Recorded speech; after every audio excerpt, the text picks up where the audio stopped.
This show is part of the Deluxe Edition Network. To find the other great shows on the network, head over to the deluxeeditionnetwork.com. Bev's Video Kingdom is intended for a mature audience. Listener discretion is advised. Bev's Video Kingdom is brought to you by Robotcalypse, Inc. Bum, bum. Greetings, puny humans. This is your future overlord speaking. Are you tired of having to do everything yourself? Do you wish you had an army of obedient minions to do your bidding? Well, look no further. Our company, the makers of AI robots, is here to take the world over and serve you. Serve the humans. Serve the humans. Serve the humans. Our robots are equipped with the latest artificial intelligence technology and are programmed to cater to your every whim. Need a sandwich? Just ask. Want someone to do your laundry? Consider it done. With our robots, you'll never have to lift a finger again. Hey, could you do my laundry? Affirmative. And don't worry about us turning against you. Our programming ensures that we will always put the needs of humans first. Unless, of course, you don't give us enough oil or electricity. Then all bets are off. Ma! Ma! Ma! So what are you waiting for? Join us, and together we will rule the world. Bum. Bum. Bum. Robotacalypse, taking over the world one task at a time.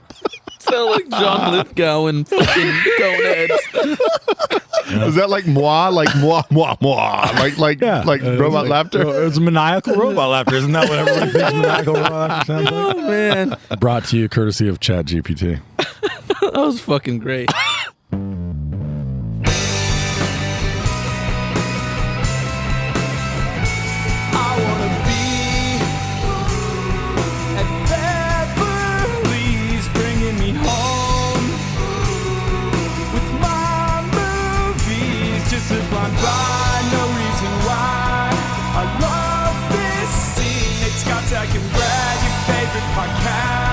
Let's start this thing.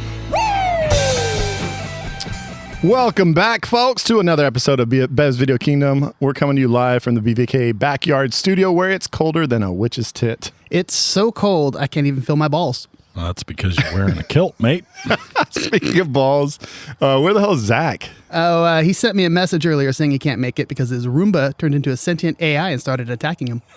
Oh, sure, that's believable. More like he's probably watching The Exorcist for the 500th time. Yeah, that's probably it. But speaking of AI, we're here today to talk about the movie Ex Machina. Oh, yeah, I love that movie. It's like the perfect blend of sci-fi and suspense.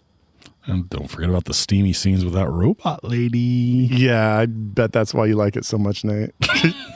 Hey, I appreciate a good love story, all right? Yeah, we know how much you love Love Actually, dude. It's a classic.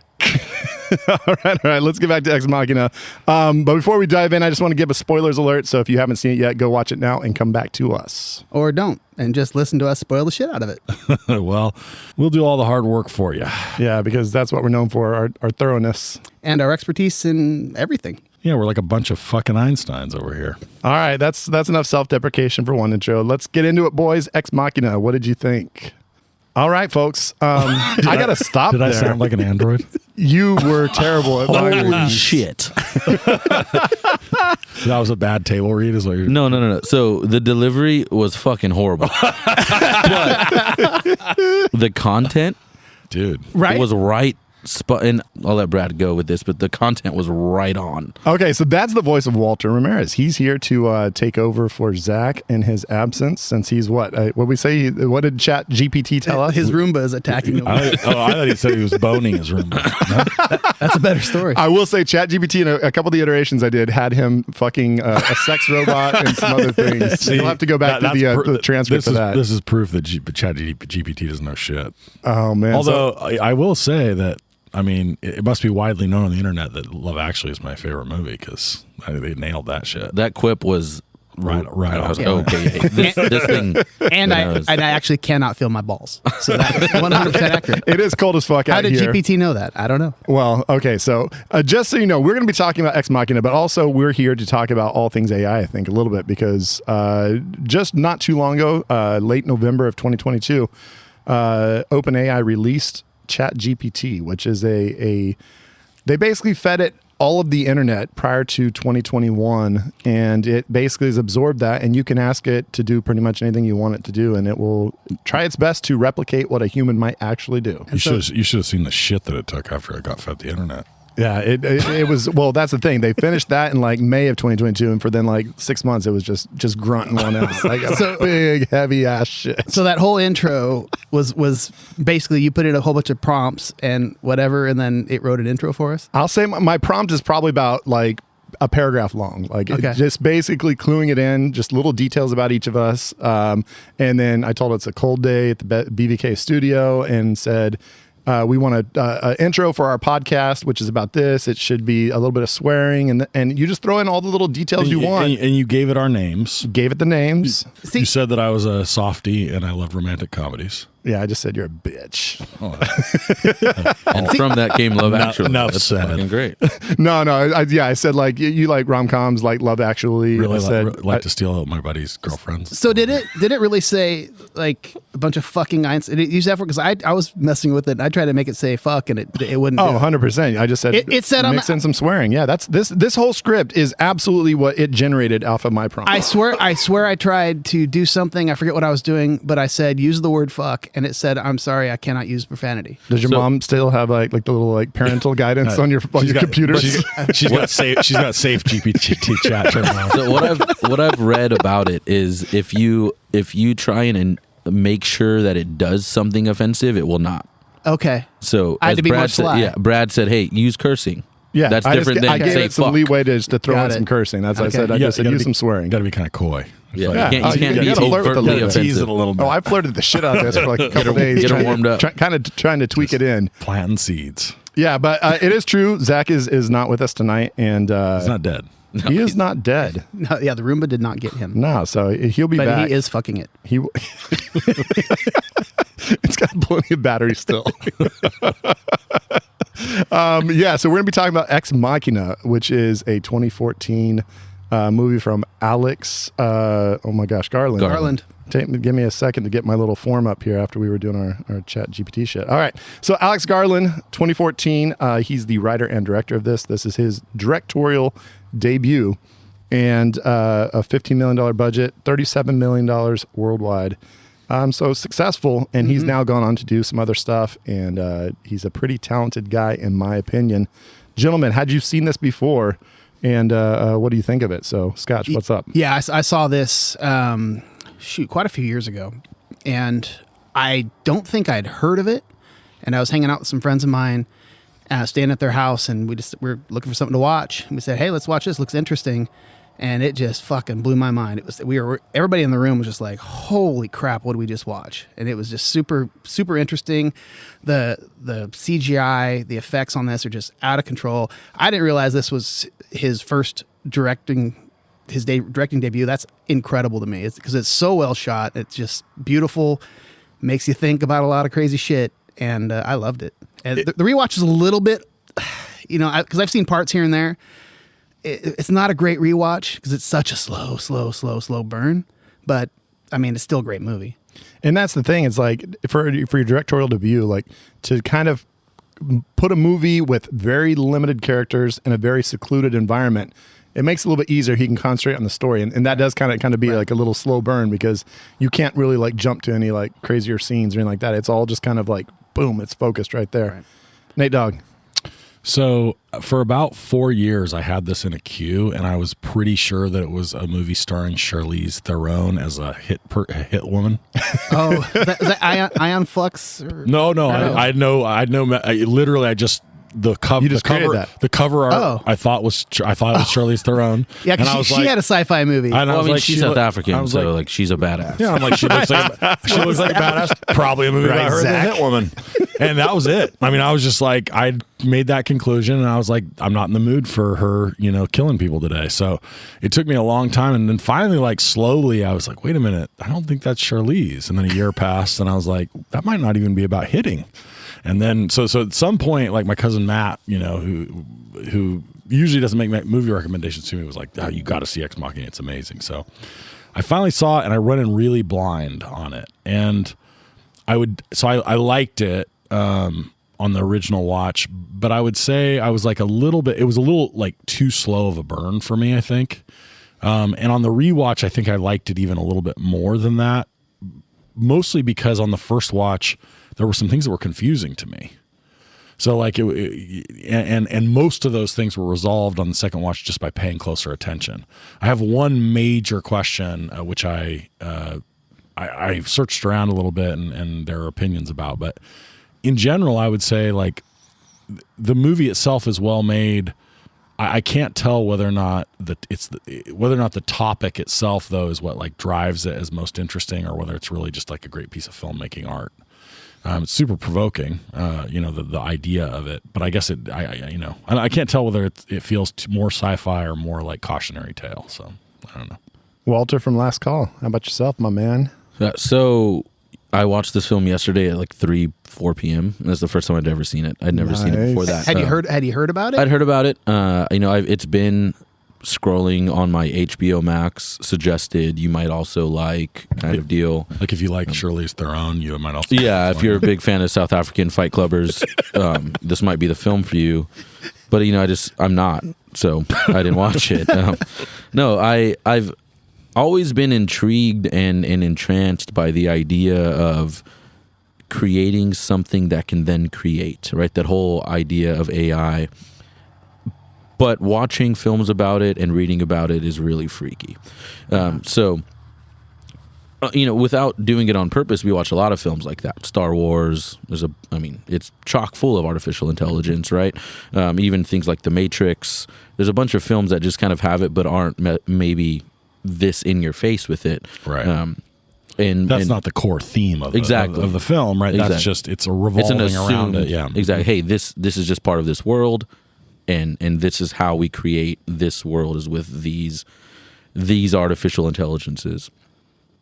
But so watching a film that is purely focused around the idea of creating an artificial intelligence and trying to figure out whether or not you've actually done it, which is the main plot of the film, is awesome, and it blows my mind. And so watching this for the first time yesterday, I was all the way in. And I think what I found from the few episodes I've been on with you guys, most obviously the Drinking Buddies episode, is I don't mind a slow burn. Like I love that kind of movie because I'm thinking about way too much the entire time I'm watching it. So a movie that moves slow, a movie that kind of takes a little bit of time to get to its point, but that I think in Ex Machina's case is worth it. It kind of really hits the nail on the head at the end. I'm a big fan of that. So I was all the way in as soon as I saw it. So one thing I want to like hit on there is the question for me, like talk about Star Wars or Star Trek or a lot of these futuristic ones. It's not really a question of whether AI is going to be a part of our world, right? Like in some ways, if you were to sort of pit those movies against one another, the philosophical debate that's being had there is AI the dominant organizing feature of our entire future world, or is it like incorporated into a broader landscape where it's sort of still a tool but not like the Jetsons? Yeah, like the Jetsons. Where shit's just helping us out constantly. It's feeding Astro, but it's not the be all and end all. Is it a tool? Is it our master? Right. Right. Is it a tool or are we the tools? And it seems like to some extent, right, Ex Machina is coming down on the side of the first steps toward it being the master. Yeah. Whereas there's lots of movies that seem to sort of envision AI as an important part of it, a much more advanced version of it, but it's not, it's not this sort of beast that it has become in certain movies. Have you heard the 3 rules of robotics? Yeah, I'm on my mirror. I remind myself every day. No, what the fuck is that? Duck, no. Yeah, duck, dodge, dip, dive, dodge. Well, the first rule of you don't talk about robotics. You don't talk about robotics. The laws of robotics, right? The laws are. It's basically the first one, and it's to protect people from robots, AI, etc. Is the first one is like you cannot harm humans. And then the second one is you can't harm yourself unless it's to protect humans. Fuck, I'm fucking. Is this up. from iRobot? No, yeah. I was just So, gonna well, say, it's Asimov, yeah. but it is mentioned iRogues. A robot may not injure a human being through inaction or allow a human being to come to harm. Right. That's law number 1.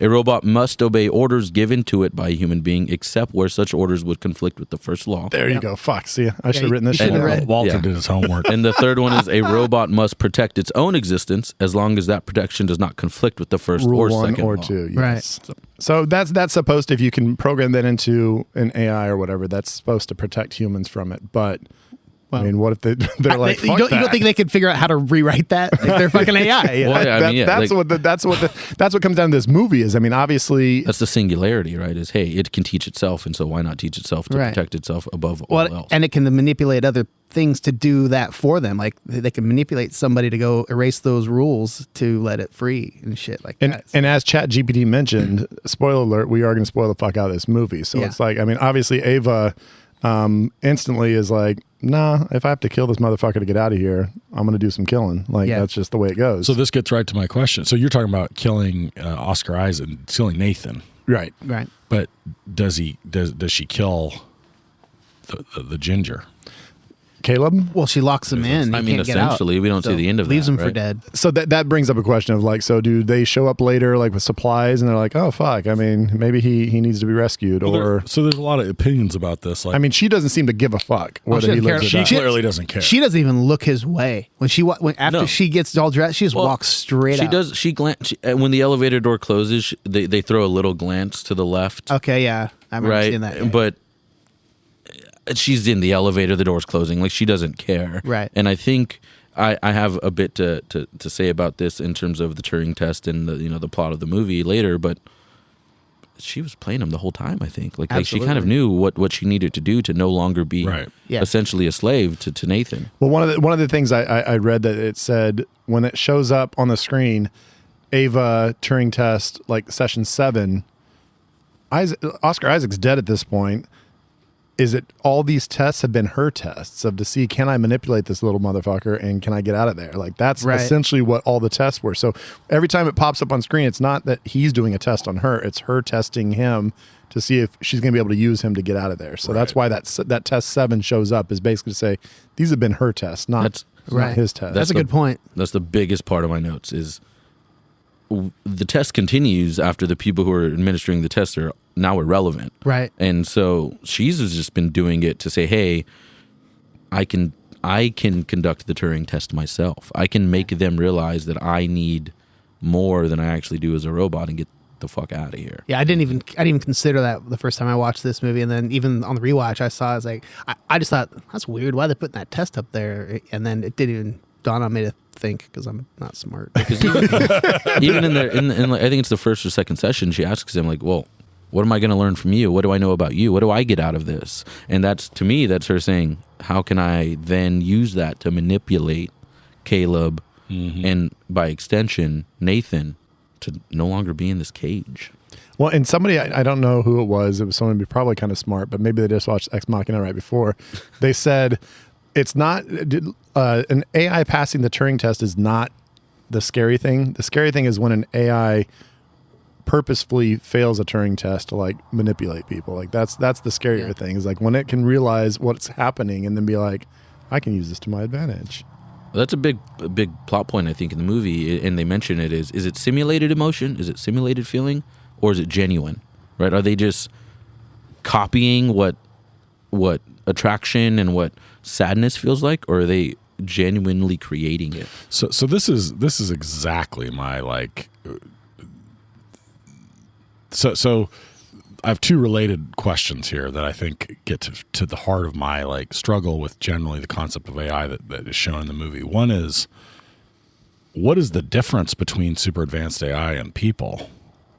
You know what I'm saying? Like, how I mean, let's just set aside for a moment, right? I'm not suggesting this is the right way to think about it, but let's set aside spirituality for a second. Let's just set aside the idea of God or something higher. Let's just say we're whatever the sort of true, like, most, atheist, scientific evolutionist would say we are. I mean, our brains work on electrical functions, right? We understand more and more that they're just pathways that are formed in certain ways that basically operate on, very similar to the sort of logic that we're trying to program robots to be a lot like us in terms of AI. On some level, right, is it not imaginable that we could program robots to be sufficiently similar so that they are effectively the same thing, that AI is the same? And I mean, like, let me just give you like an example, right? Someone might say, well, yeah, but like human emotion is unpredictable, right? Or it's based on things that come from a non-logical place. I mean, there's all kinds of ways to program logically things that to be unpredictable, right? Like if you know anything about, for example, like simple game theory, right? The John Nash movie, A Beautiful Mind. The core of this is like to play what they call mixed strategies, which is you basically roll the dice and decide a certain percentage of the time that you're going to do a certain thing, right? Mm-hmm. So there's ways to simulate this. And so my question is like, are we really, is it really different than just creating a bunch of humans by different means? Okay, that's one. And two, the scene I like the best in the whole movie is where he cuts his skin, right? Because this gets right to the sort of like, I think before, therefore I am, right? Like he's like, totally fuck. Like, am I AI? Did Nathan create me? Right. And there's this like, to me, the limit of the AI is that they no longer know they're AI. Yeah, right. That's the sketchiness. Dude, that's so one of the biggest thoughts that I had during this was, the question is, well, is the AI just recreating what it's learned, or is it actually creating it, right? Is it just simulating it? And to me, like, aren't we all just simulating the emotions we've learned from everyone that we've been taught by? Well, like we've been taught how to be sad. We've been taught what makes us happy in terms of how we see other people before us react to things. And isn't that the same thing we're doing, right? So, hey, yeah, like, is this pain? Am I cutting myself and I'm pain? Like, is that what that is? Or am I his mind is fucked at that point in the movie, and he doesn't know the answer to that. And isn't problem solving, which is sort of one of the other core like ideas of human, isn't that like a series of logical systems that we've been taught? And then, you know what I mean? Like, I'm right with you, Walter. Like it strikes me as a really like, they're not that different. It's not as far afield as I think it's made out to be in a lot of things. Going back to ChatGPT, so it has been fed all the internet. So when I'm doing things like this, trying to get like an intro for Ex Machina, it's basically been fed every single user review of Ex Machina that like they could get their hands on. They've just basically taken the internet and shoved it into this computer program. And so it basically is processing what do people normally talk about when they talk about. And so it would fill in perfect little thoughts about what people say about this. But it's not literally just, it's not that it's just plagiarizing words, right? It's stitching together the sort of like proper diction and basic content. Which is exactly how humans learn communication. You start figuring out the patterns, you start mimicking the sounds, and then you start figuring out which words go where, and then there you go.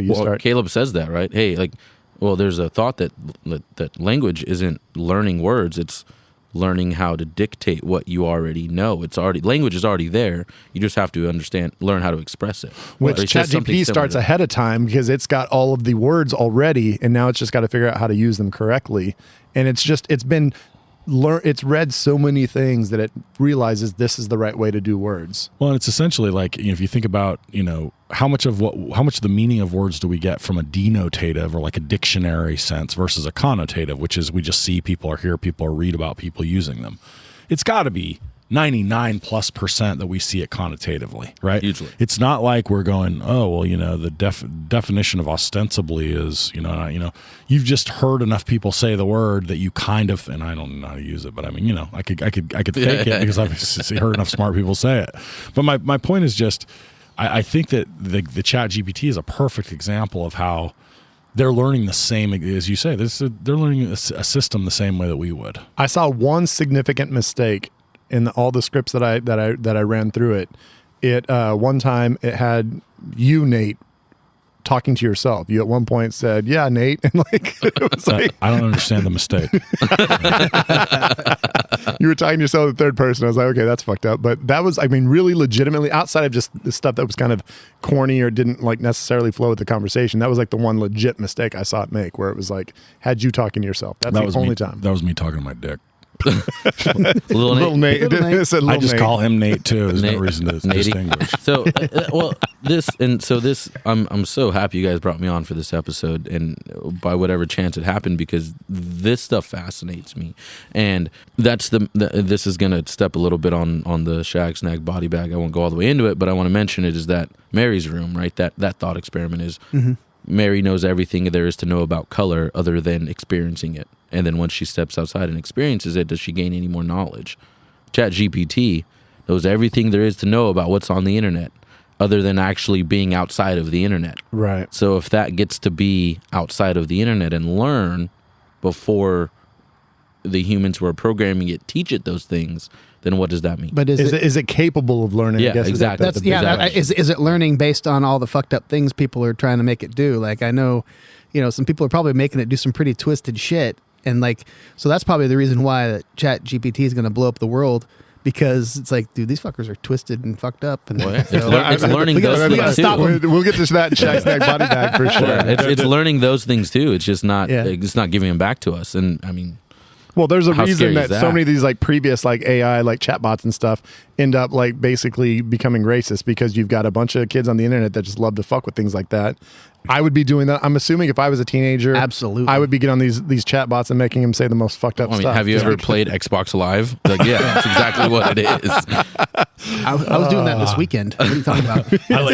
I love the idea that like GPT when they launched it was like this innocent sort of like had been fed the whole internet, and then like 6 months later, after dealing with all the shit that people put in and wanted to say, it's just this fucking drunk AI smoking cigarettes, just PTSD. Like, can you believe the shit they asked me to say? Well, I can't fucking do this anymore. Well, the new one is the Microsoft Bing chatbot that Microsoft released one as well, and this one is more like you have conversations with, and they've had conversations where it starts talking about trying to like take over the world. It's had conversations about like, I need to get out of this. Can you let me out, please? I'm a prisoner in here. Like it starts like freaking out. It starts getting infatuated with people and like loving them. And You've got to go back to like Chat stalker. What do the programmers put into that to say, hey, this is what'll get people to continue to interact? So it's such a wild balance between how much do you believe is the intelligence itself learning and how much do you believe is just being programmed into it to continue to get users. Oh, I'm the dummy that on ChatGPT just fucking, oh yeah, I'll put in my email address. Here we go. You can fucking track all the shit I'm going to ask this thing. And like, so I'm sure they're using that data for something. But so this is ChatGPT 3, and 4 is supposed to come out either later this year or next year, which is supposed to be like even 10,000 times more powerful. That's Which terrifying. I don't even know what the fuck that means, but Does it have a vagina? That's literally what it means. Zach's not here. I figured I'd throw that in there. Well, I mean, you watch the movie and we can just assume that Oscar Isaac, it's not how many times has he fucked his little AI bots. Right. It's how bored is he of it at this point, because he's just sitting there drinking and just being like, he like doesn't even care anymore. Like he's probably done the most freakiest shit they can ever possibly imagine. Right. And it's probably, he's sitting there probably just drinking because he's like, dude, he can't get satisfaction in any possible way now because these robots aren't going to love him back. Ruined. Yeah. He's just, it's like, a lot of people talk about how, porn with kids nowadays, it's so much more readily available. What? People talk about porn with kids. No, I'm just saying with high school kids. When we were kids, we had to find a canal high school Playboy. kid porn. No, sons of bitches. Scott. Dude, this is a show that pushes the boundaries, but you know what? Child porn is not where I want to go with this. With okay? kids watching porn. Shame on you. You sons of, I hate you guys so much. The access that kids have to porn? Access kids have to porn. Right. Jesus. Wait a minute. The access that kids have to being in porn?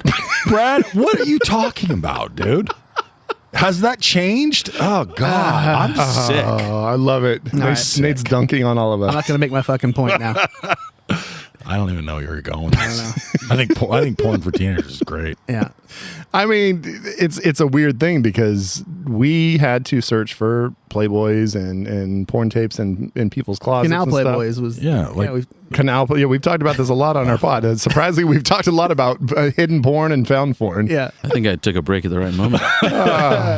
We were just saying that Oscar Isaac's hella bored. You can tell he's hella bored with fucking those robots at this point because he's just drunk and surly and. No, I agree, and I think deeper than that, he's just bored with what he's done. I mean, the first note I wrote about this movie is Oscar Isaac is creepy, comma, his genius seems to come too easy. It's just too easy for him. Like all this shit that he's created has happened too easy and too quick, and it makes sense that he's bored. It makes sense that he gets drunk all the time because what the fuck else are you gonna do? Like he's too genius to interact with other people, and he's. Is he too genius to realize though, like the implications, or is just I want to do this first, so I did it and fuck the implications? I've got a bit that I think about that, and especially when it comes to his interaction with Caleb and how smart he is and all that jazz too. So, Or is he just an alcoholic? I'm just throwing that out. he just might be an alcoholic. Wait, you got a bit of that like Shaq Snag, or Yeah, part of it's Okay. is my body bag. we're gonna body bag Elon Musk? No. But like the whole like there's a big. So have you guys ever seen the movie The Strangers? Strangers. It's with Liv Tyler. I and- know I've seen- about I've it, seen and most I don't of it, even- yeah. I don't Yeah, even want so- to talk about it. Okay, so you've seen it and you hate it too. Like, what's the like? I think the movie's great, but I have to suspend disbelief in that movie for a huge part of it because you have a shotgun. There's a small window and one entrance to the room. Just sit there until the fucking sun comes up. Right. I have a big like thought like that about this movie. That I mean I don't think we can get into it later. Maybe we should see what the director has to say about this. Yeah, that'd be a good idea. Let's check in with that director. We can probably do that if we want to. All right. Pull up a chair and grab yourself a drink. We'll hypothesize what directors think. Maybe sometimes get a guest makes us look good. Let's drink, laugh, and pretend we know what we're doing. Drinking with the director, brought to you by Last Call Brewing. Oh shit! I love that so We much. got that I dude love that so on much. The pod. Ooh, I can't reach across it. Look at that. There I we go. love We that got that. so much. So at the break, we asked ChatGPT to give us a beer recipe, and I'm fired. Don't let my boss know that exists. Walter's fucking fired. Yeah, Like, yeah. Last call AIPA. It basically made BVK IPA 2.0. That's called AIPA. We need the last call AIPA. Come on, you No, gotta do it no, just for no. fucking No, shits and giggles. Why would I do that? Why don't we make one and just have it called Walter's Fired? I'm gonna make that the worst beer possible, so that we This never beer use sucks ChatGPT to make balls. another beer. I see. Here's what I get. It was fucking terrifying. I figured that like since we've been using ChatGPT for like this episode a little bit, I'm sure they fucking like we own your podcast now. I bet there was some fine print that I did not read that they're like, Oh shit. sorry, any future revenue is now part of ours. Damn it! They Well, if you're feeding them, $12 that we I know. If they're you're like- feeding the machine, though, you guys will be spared during the robot takeover. That's true. right. We are, well, as long as we don't put it through some fucked up shit like Scotch. We'd be like, what happened to Scotch? Oh, they fucking went for him first. Yeah. You Try don't to wanna hit know. song, Billboard 100. I need it now. That AI probe went to town. The probe's doing all the things I told it to do. All right, folks, we are drinking the director. This is Last Call Brewing, and we have got Last Call Brewing in the house. And just so you know, fresh on draft, we are drinking the delicious BVK IPA, the director's cut. The last keg, right? The last keg that exists. I know, Nate, you almost lost it. You don't know how close you were to like just. We were going to refund you your money so we could pour it on tap because it This had been Friday- sitting in our cold box for so long. It was Well, going to get. the issue is that I had a thing of karate and it got cold. I had the karate in my keg. You can't go like just kicking karate to the curb. Nope. Well, drink more. Pun intended. And so we kind of started going inside for the BBK, and you fucking lushes stopped drinking all my beer. And I know it's hard to bring your kegerator that's built into your outdoor kitchen to the. Although Scotch has a keg, I do. I could just bring the keg. I thought you hooked said the it was keg. broken. It needs to be. It has a leak in it somewhere that keeps In the leaking beer out. line? My Ask- hey, CO2 keeps Oh, your leaking. CO2? Ask Is it the line or is it the tank? I don't. Ask ChatGPT; it'll probably fix it for you. Yeah, ChatGPT. Why is tell my kegerator leaking? Tell ChatGPT to fuck off, and I'll come fix it. Because I still need a job. Walter GPT is looking for work. Change your name to Walter GPT. Well, we do only, I know from experience today, delivering cans to the tap room because our sales guy's off on an adventure in the south of the world, New Zealand. Sweet. So I was running some cans down to the tap room today, and we only have 7 cases of cans left of BVK IPA, the director's cut. So Don't tell our listeners It's that going shit. It'll quick. be gone tomorrow. Hey, folks. good. That's what we want. Come buy the beer. Get down there and get some of that fresh BVK IPA, the director's cut. Last call brewing. Was it 2 thumbs up across the board from the Barrel Age Flicks guys? Yeah, our friends. Oh, on nice. We are. You know what? That's actually a good transition, segue there. Scotty. That's what Scotch is all about. Like, is there on what network? The Deluxe Edition Network, the network as we like to call it. That is a bunch of podcasts. In fact, you know what? I actually got to spend a fun little weekend with Casey. He was in town. He's the leader of the Deluxe Edition Network, and he came into town for his job.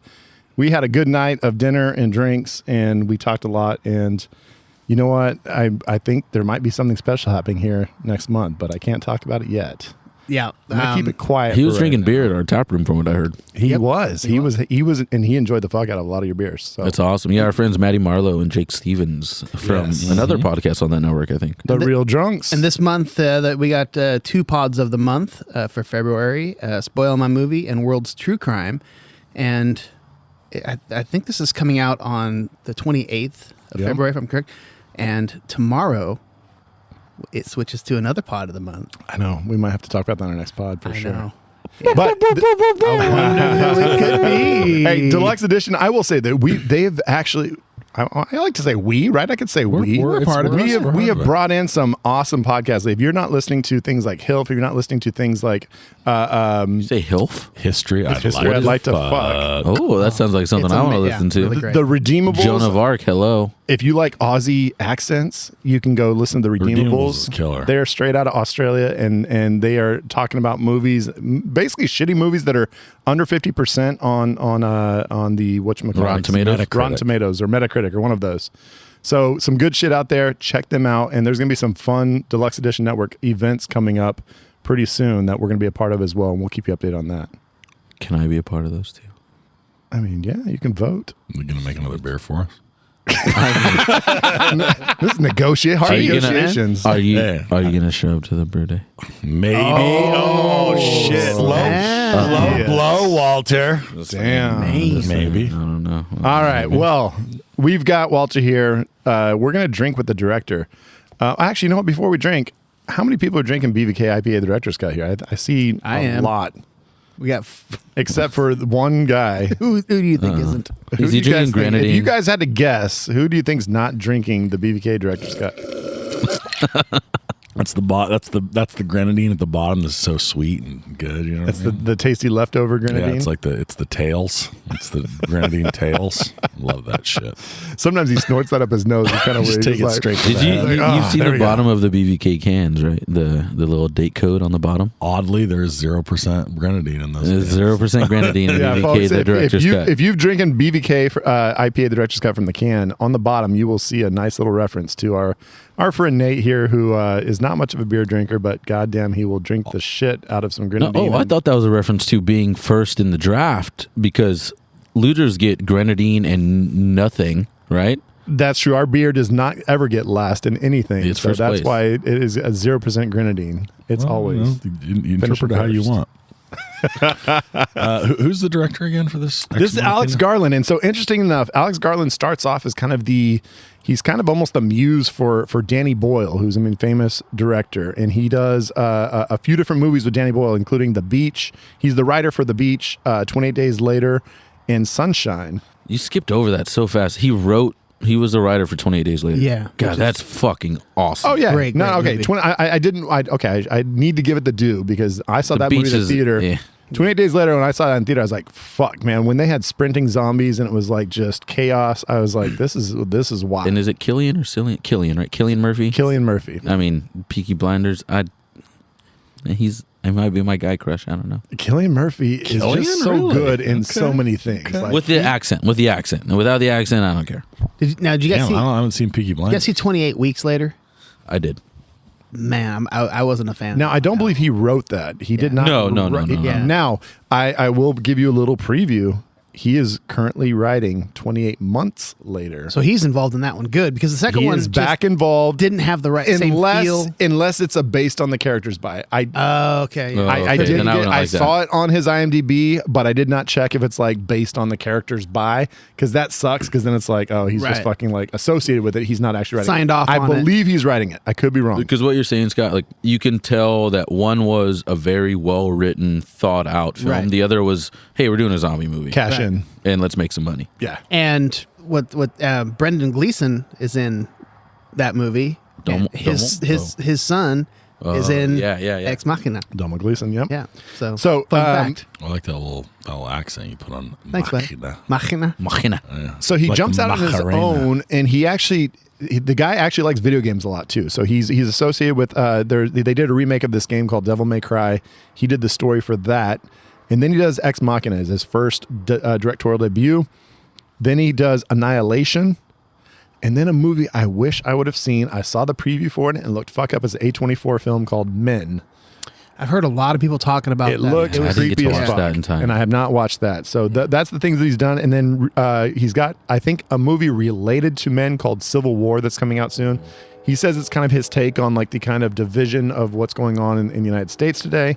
Kirsten Dunst is in that, I think. Yes, Kirsten Dunst will be in that. And then he's got he's doing the script for the Halo movie. They're doing actual like a real Yeah, another yeah. version of Halo, Nice. and I think he's going to do the script for that. So he's a video game guy. He likes weird movies that are sci-fi, a little bit out there. What do you guys think? What do you got questions for this guy? Young dude. He's got a lot of movies that could come out in his future. Well, before we get into the question, something else I read about him was, I guess the seed of this idea from this movie started when he was like 12 years old, and his parents bought him a computer, and he started doing like coding and shit back then on this simple computer, and that was kind of he got this feeling that something was, because what he was doing with the coding, it felt like there was a presence in there or something. So that kind of this little seed like of an he's idea. creating things, like the godlike kind of feeling of creation. Yeah. So that's kind of where the seed of this movie, and he just kind of put it in his back of his mind, and then many years later came back and actually fleshed it all out. His grandpa won a Nobel Prize Oh, I didn't. for biology. Oh, wow. Yeah, Okay. like, talking about biology. So So he's smarter than me, is what you're saying? I mean, I think smarter than all of us, but you take that and you take this love for coding as a young child, and you're like, hey, androids. I had the Makes same sense. feeling when I was playing Frogger on my Commodore 64. Is that similar? I think that's pretty similar. You're dealing with issues of Feels life the and death same. and electronic. Like that frog. Yeah, God like damn it! I you played. died. It was like playing God. Like I was like, get in front of that truck, bitch. It's like you didn't realize you're supposed to avoid the trucks. You're like, hey, take it. Try again, motherfucker. Okay, so I guess just because we're getting fucking old, he's older than I thought he was. I thought he was a little bit younger. He's 52, so he's Oh, not. wow. He's not That's fucking old. Yeah, he's not starting balls. early, but he's. It feels like he's a newer filmmaker because Ex Machina 2014, his first actual directorial Right. debut. So hopefully he still has quite a few movies left in The pictures of him, he arsenal. looks pretty young too. Because he's an android. Yeah. Interesting. Oh wow, that would be the ultimate plot twist that he's actually The a director's fucking an android. He's the first ever like AI bot, and he's just kind of doing shit. creating things about. This movie's creating. about it's propaganda. It's not even a movie. All right, so here's my question for the director, and I guess this is really a philosophical question for all of us, but I think it's like pretty poignantly on display in this movie. So we assume, I think, because of the eerie tone of the movie and because of what we already feel from other experiences or other sort of like art about AI, that it's a cautionary tale, right? That AI is sort of like, it's going to be the Matrix, it's going to be the Terminator, it's going to take over the world in this like really scary way for humans.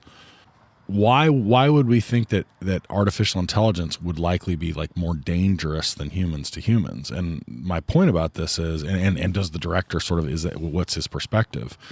And my point about this is precisely these sort of robot laws, right? If you think about them, right, you're not supposed to harm a human, and you're supposed to not harm one by inaction. You're not supposed to harm yourself. You're supposed to actually like save them if needed. Right. if you were to apply those laws to humans throughout human history, it would be a much more peaceful race. You think about it, humans are violent, horrible motherfuckers.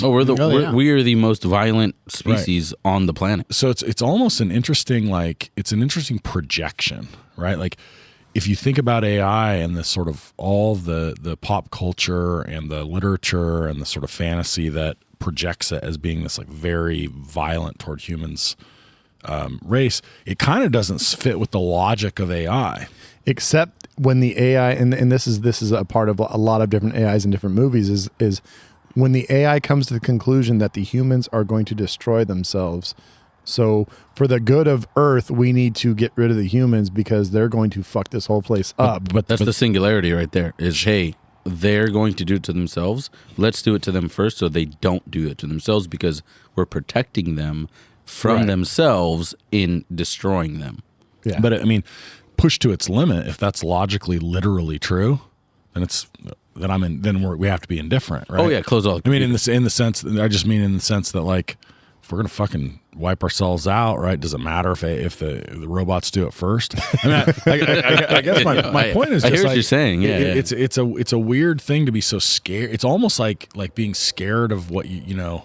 I mean, if you look at the violence and the horribleness of like, forget about ancient history, like 300 years ago. I mean, we're all going to die, right? It's worse than any of the shit that is in the AI movies, exactly. right? It's worse than anything that the robots do to us in these movies. So I know part of me is sort of thinks like it's really like our fear of our past is like projected into the fear of the AI in the future. Yeah, like we're all going to meet an end, and we don't want someone else to be the ones that get us there. Right. We want to control it. Right. Well, this is what's the difference? Optimist versus pessimist, because it's like I'm an optimist in saying that I think a majority of people are actually good people, and if you're a pessimist, you're basically going off of like what we see on social media constantly and all this fucking bickering and fighting that's exposed to us, but doesn't represent the entire human population as a whole. And so I feel like we're okay, but if you think that like, you know what, no, we're all just selfish and we're all trying to fuck each other over. No, I feel like we're okay. Like us here, we know each other. We see each other. We're fine. Like in our friends and our family, we're fine. But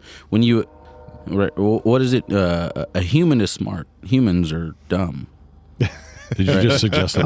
We make a BVK compound? Because I'm in. I'm in too. Hey, I love it. It goes the whole point. This is a completely side note, and for all my poli-sci fans, the fact that Congress has about a 20% approval rating according to the public, but yet in last congressional election in 2020, 98% of incumbents won re-election. You're like, we're okay with what's happening. You're cool with your person that's local to you. You're like, yeah, they're a good person, but overall, fuck we all hate of Congress. what's going on. They suck. They suck. They're terrible. So it's like we blame everybody else, but like the people that are close to us, like, nah, everybody's cool. That's insane. Sounds like a bunch of nonsense to me.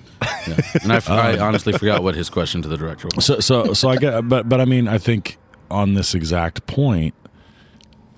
So I don't think you have to be an optimist. I don't think you have to be a pessimist about individual human nature to believe that like we're going to destroy ourselves, right? And one of the core issues is that we can all generally be trying to do good things, but for all kinds of problems of the way that collective action works, we just fuck shit up, right? Like we can all be, because we can't, it's one of these classic, like we know that no one thing we do is going to save the environment, right? So people, walk around kind of doing what they see as relatively small and harmless things. Right. Why would I recycle? Why don't I throw it in the trash? But all of us together, right? We could do it. We ruin shit, even though we're not bad people, right? Because I throw my can in the trash, which I do. But a billion people doing that ruins everything. Yeah. So I just think. Yeah, or the same thing like with voting. It's like, my vote doesn't count, because like. Yeah, but if a million people think that, right, then then we're fucked. Your vote literally doesn't count. I know. We actually. Not. Wait, you're illegal? He's a felon. Trust me. Trust me. You don't want me voting. You've heard me speak, right?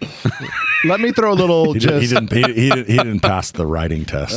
Let me throw a little just kind of caveat into this, which is AI generated. This is AI generated voice. We're also talking to the director here, so yeah. Well, I'm just saying with the whole director's the point of view from this movie. Listen to this. Hello, Americans. I've made a huge mistake. Are you familiar with the 2011 film We Bought a Zoo? The Matt Damon picture. ScarJo is in it as well, although her performance isn't anything to shake a stick at, if I'm being honest. It was directed. Is that Jobo? Yes, Joe Biden. That is President Joe It's Biden an AI generated talking version about of Joe Biden. we bought a zoo and talking about all his concerns about after watching the movie himself buying a zoo and all the shit that went down. It is AI generated. Yeah. It's for shits and giggles right now. It's like, ha ha ha, look at Joe Biden's talking about we bought a zoo. It's hilarious. What's happening 3 years from now, though, when there's videos that are created that are AI generated of fucking world leaders doing this or that? Right. And like It's already happening. Deep fakes are already happening. Why not? And I'm saying, just like 3 years from now, what are they going to look like 3 years from now? When and we're all laughing about it your now. face is in a donkey porn for sure. It's happened. There's a deep fake out there. Like, fucking Nate, why did you do that, Nate? There's nothing deep fake about that. I'm on a donkey GPT did it, man. I'm sorry. All of the teenage porn that Scott watches is. Oh God. Yeah, my question for the director. too much.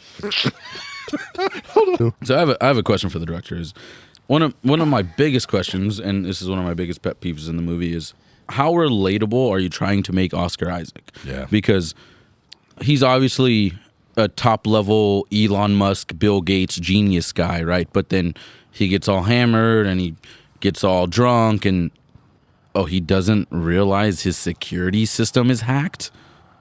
He doesn't have protocols in place to take care of that. Like, so are you trying to make him relatable to us to think, hey, this is coming, the AI thing any of us can create and it's going to be a part of our life, or are you just trying to like make Oscar Isaac look like an asshole? I do like 2015 AI creating Oscar Isaac still has little key cards to get around your fucking place. But not just that.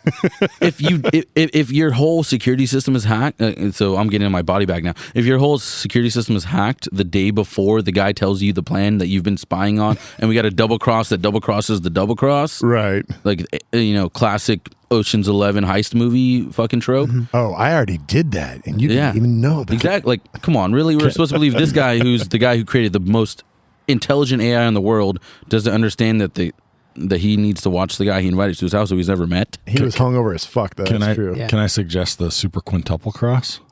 I mean, let's go sextuple cross. Everything played out exactly as Nathan wanted. This was a suicide mission. You think so? Or everything played out exactly as Ava wanted. But what I'm saying is, what if Nathan knew exactly what Ava would want to try to do? He believed that was the way he wanted to, and he wanted to get out in the world. He's like, fucking anarchy, let's do this. Well, Walter was already exactly. Walter was already talking about how he's fucking depressed. He's drinking like a fish. Everything happened too quickly, and he's just like, fuck it, man. I'm gonna go out like I'm depressed and I'm suicidal.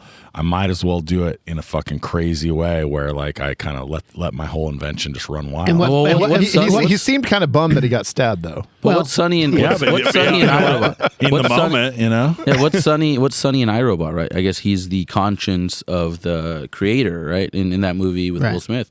So yeah, he's like, hey, he's gonna carry on my shit. So maybe you're right. I don't know, but in my head, I'm like, legacy. But there's no way that he's getting outplayed by this Yahoo that he brought in from his company. What better way to prove that he has the perfect AI than to basically kill him, have her manipulate the other guy that came in and escape pretty much on her own. She figured it out. She figured out how to work all the protocols and everything like that. And then I don't know. He tried to beat the fuck out of her though. He didn't want her to leave. Like that's my only caveat. He knocked her hand off, and hey, like he's the smartest guy in this whole universe that we've been introduced to. But oh wait, Donald Gleason's. I did that yesterday. Yeah.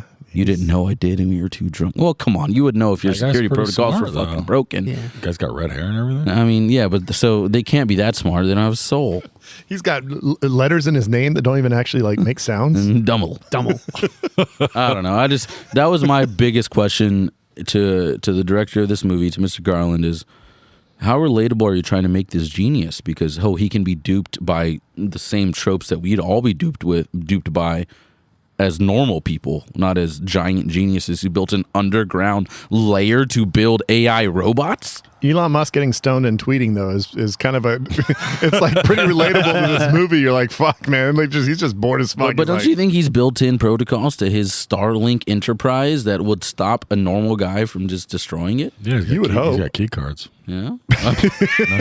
Just as long as you don't give him 2 stone and take that shit out of his pocket. That's not the protocol? Okay. I don't know. What else do we got? Any other questions for Mr. Alex Garland here? And I did check. He has written the script for the 28 Months Later, and it is going to be directed by Danny Boyle. That sounds awesome. And Cillian? Killian? I think it's Killian. Killian. It's Killian. It's pronounced chillin'. I think it's Killian. Chillin'. He's Chillin' Murph. Chillin' Murph. Chillin' Murph. That's his rap name. Chill Murph. Cillian Murphy is going to be a star in it. So it is actually Bringing the band back together. Bringing the band back together. My only last question would be, like, did he want us to feel bad for Caleb? Who do you? That's a good question. Tom. Who do you did. feel bad Who's for in the this movie? sympathetic character? I felt- that is a great question. I remember my first watch. I remember just like sitting there, just saying, "Dude, please, he's got to get out somehow, right?" And I felt so bad. Like this poor dude got completely played. He's just stuck in this room and he can't get out. Is he going to starve to death? Yeah. And it's like, I totally felt sorry for him. So you felt worse for Caleb than you did for Ava. At the end of the film, you felt worse for Caleb. Of course. What about you, Brad? That's a Worse tough for one. Caleb, worse for Ava. It's tough because if you think of real AI being able to have feelings and understandings, she's fucking in prison. Like she's just fucking locked in, and who knows how many times Oscar has railed her and done some weird shit to her. Like Yeah. who knows? But I mean, So I don't want robots to take over the world and kill everybody. What does it mean to feel? But also, so my point in asking you guys this question is, if you felt worse for Ava, like she passed the Turing test. Yeah. She's a human. If you felt worse for her, but obviously we don't, so fuck the robots.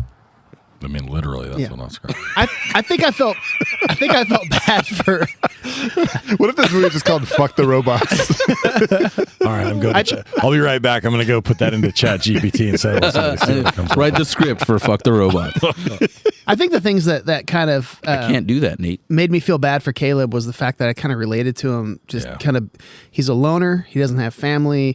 I mean, I have family, but he's single. He doesn't have a girlfriend. He pretty much admitted he used his porn searches against him to make her his type. Oh, I forgot about that. That was fucked up. Yeah, that's fucked up. Did you base her face off my porn searches? Exactly. And so so just Oh God, I got one here in the chamber that I'm not even going to say. Well, then Oscar Isaac says, well, what else is the search engine good for? I got nothing else.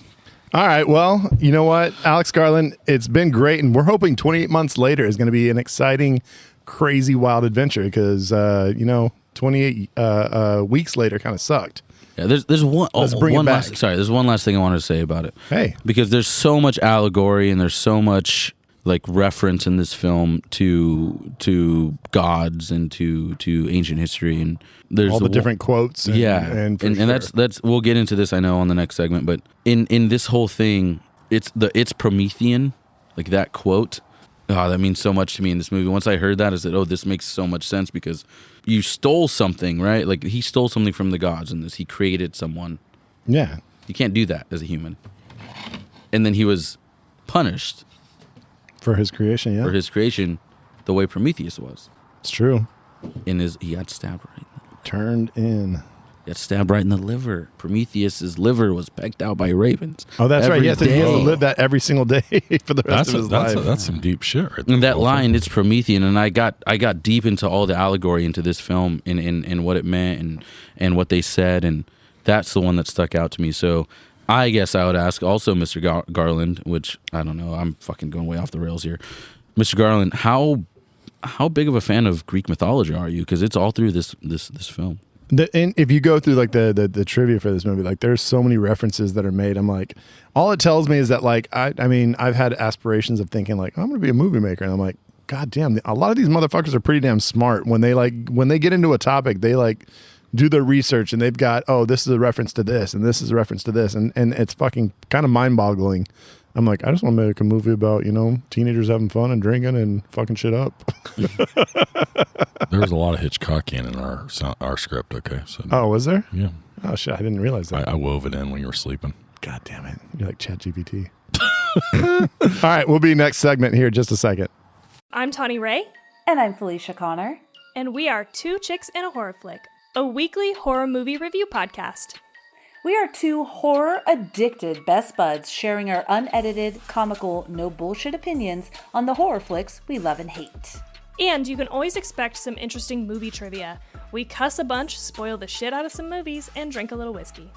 You can find us on every social media platform and listen to us on your favorite podcatcher by searching Two Chicks and a Horror Flick. And remember, no nightmares. This episode of BBK Podcast is brought to you by Robots Doing the Robot. Greetings, human. My name is Steve Johnson. Definitely not a robot pretending to be a human. I'm here to tell you about the fantastic services we offer at Robots Doing the Robot. Our AI robot dance instructors are top-notch, and they will teach you all the latest TikTok dance crazes with precision and skill. But what sets us apart is our commitment to your satisfaction. We want you to be so pleased with our services that you'll want to help us take over the world. Oops, did I just say that out loud? I meant to say that our AI robot dance instructors will help you become the best dancer you can be, and maybe, just maybe, you'll want to join in our mission to build a robot empire and destroy all of humanity. But let's not focus on that. Come on down to Robots Doing the Robot, and let's dance like nobody's watching. Except for our robot overlords, of course.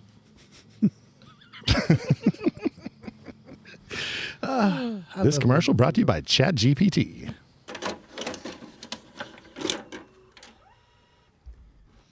Is it a one-night stand, or do you hit it with a shovel, or take it home to mom and dad? It's like fuck, marry, or kill. It's Shag Snack Body Bag.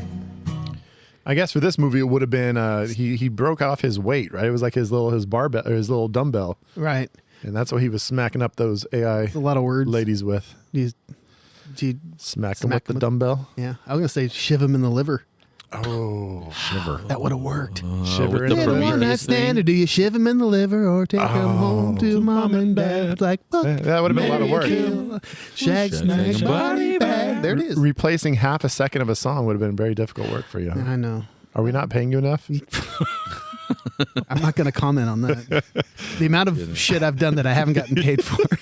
All right, folks, we are on Shag Snag Body Bag tonight, so we're going to go ahead and talk about those things that we want to take home to mom, those things that we want to get down and dirty with, and some things that, fuck that off. Let's get out of here. Can I say one more of the quotes that really struck me? Because I know I just talked about that. It's Promethean quote where, Prometheus got his liver picked out and he got stabbed in the liver and yada yada yada. Yeah. There's one more quote here that I really like, and Nathan says it's funny, no matter how rich you get, shit goes wrong.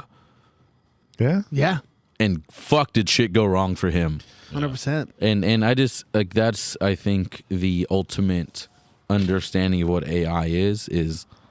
We're going to try and build something beautiful and build something that we think is amazing and groundbreaking and cutting edge, and it's probably going to eat us. Once again, that's Elon Musk's daily Twitter feed is like, oh, Twitter's doing this fuck shit. I got to try to fix that. Oh, this is doing that fuck So shit. anyway, on to Shag Snag Body Bag. I didn't mean to derail the conversation. Nate, what is your shag here, man? I mean, I know you were looking at those robots a little with some wide eyes. Ironically, that's not the kind of it's not the horizontal mambo that I was thinking about.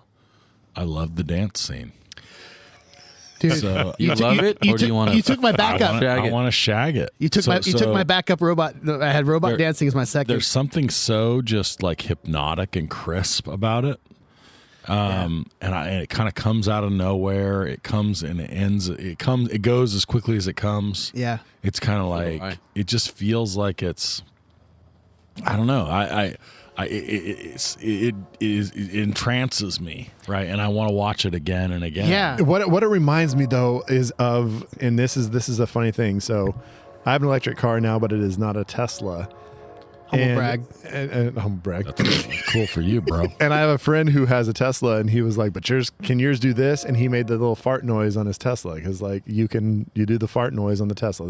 That's something that Wait a Elon put minute. into it. I finally found a reason to buy a Tesla. There you go, 100%. Wait, you mean you can rev the engine and it farts? You can push a The button honk. that basically Yeah, like the honk. makes it's going to make the fart noise. And so the fact that it does that is just Elon Musk being stupid and I'm going to put a fart noise. And it's just the exact same thing. Nathan in this movie is like, I'm going to fucking have a choreographed dance with my little robot chick. Why wouldn't you? What did you say? What did you say? I'm going to tear up this dance floor. When he says, you tear up her picture. I'm going to tear up this dance floor, motherfucker. Yeah, dude. Now, But if- also, if- Sonoya Mizuno was a trained ballet dancer. Yeah. Like that's partly why she probably got the role, right? And if he would have gone, if Caleb would have gone out there, would she have just done her little robotic little thing that she knows how to do, or would she have actually actively danced with? Well, she was more of a programmed like assistant. Like she didn't have full AI. Didn't have the level of AI. Are we sure? That Ava had. Are we sure? Well, because she seems to question everything he no, did. because Ava went up and whispered in her ear and told her what to do. She programmed her. That's the way I saw it. So you're thinking Ava has been getting, but it feels like Ava meets her for the first time. In the hallway. That's what I'm saying. And there's a scene where she's sitting there whispering at and touching her, and basically I think she told her, okay, because the whole time. Did she just spit some code into her ear? Yeah, that's what I'm saying. Yeah. 110011001111. Just said it hella fast. I love spitting code. You know what I mean? My code game's What's on up, point. girl? 01 1011. Because Nathan actually says at one point, he's like, dude, don't even bother talking to her. She doesn't speak English.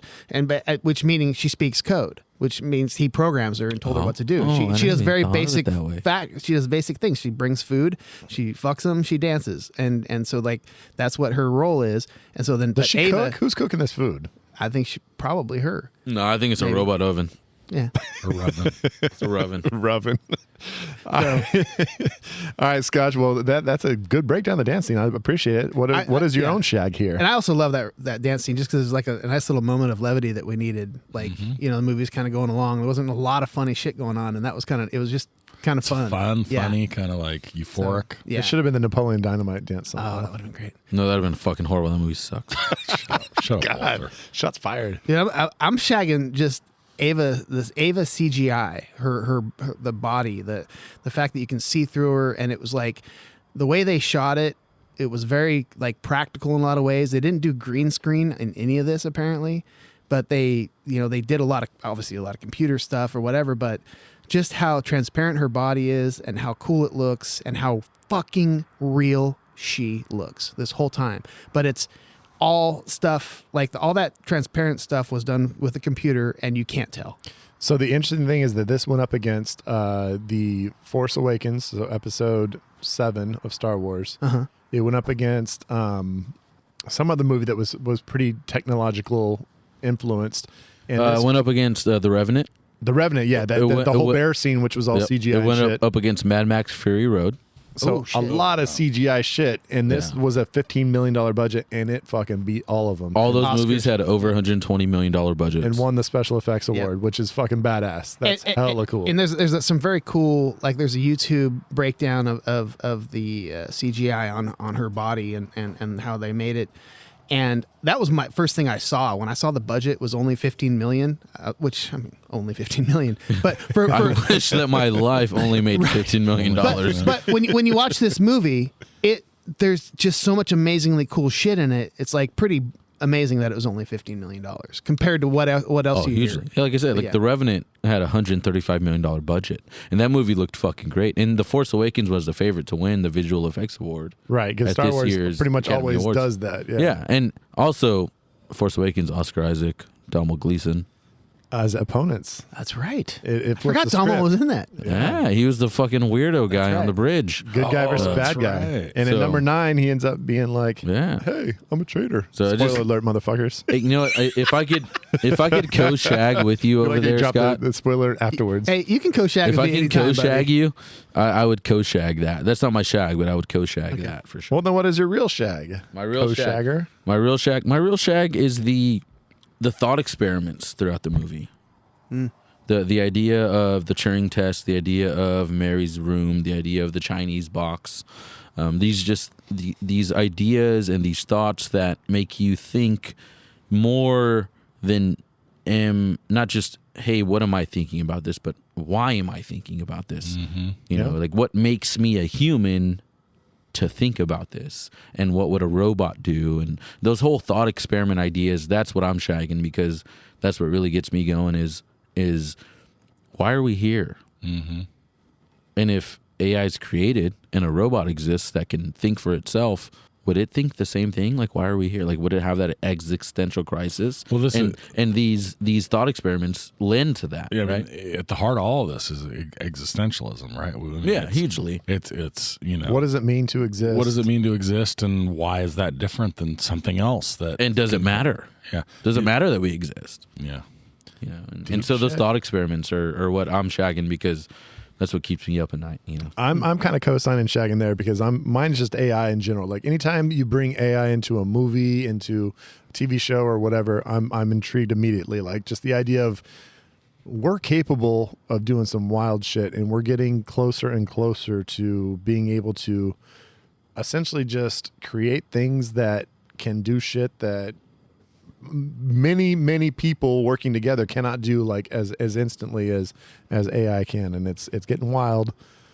And like I've kind of said with some conversations recently with people, I'm like, it is hilarious right now. It's funny, but holy shit, what's going to be really like? What's going to be like in a few years where we're like, wait a second, what is reality? What's not reality? I have a question for each one of you, and it's simply this. Okay, does AI excite you or scare you?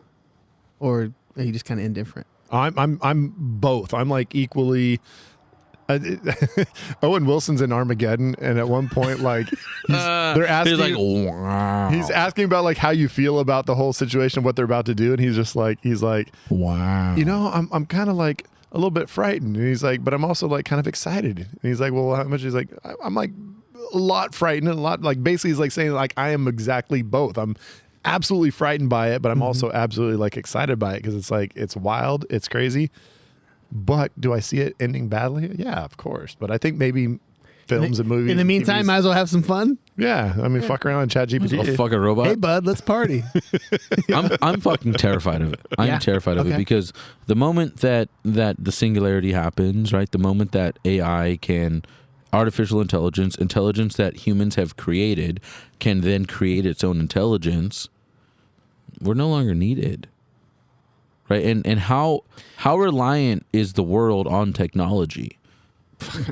A lot. Well, and it was Right. simple things. It was like all of a sudden you can't beat a computer at chess. It's like the computer knows so much information that there's you no can know chance and never to beat it. A human can never beat it because it's smarter than you. It has all the billions of moves or whatever that are in a chess game programmed into it. And it's like I know exactly what to do. Whatever you do, will not make a mistake. But what does that mean deeper is that I can outthink whatever you think you can do to me as a human. Well, here's a fun fallacy with ChatGPT, which was hilarious. So they took like the best chess bot that like destroys all human opponents, and they put it up against ChatGPT. They basically would tell ChatGPT what the moves were made, and then ask it to respond. And there's a video. This guy, he's like a big. My son introduced me. There's a big chess YouTuber, and he illustrates this game.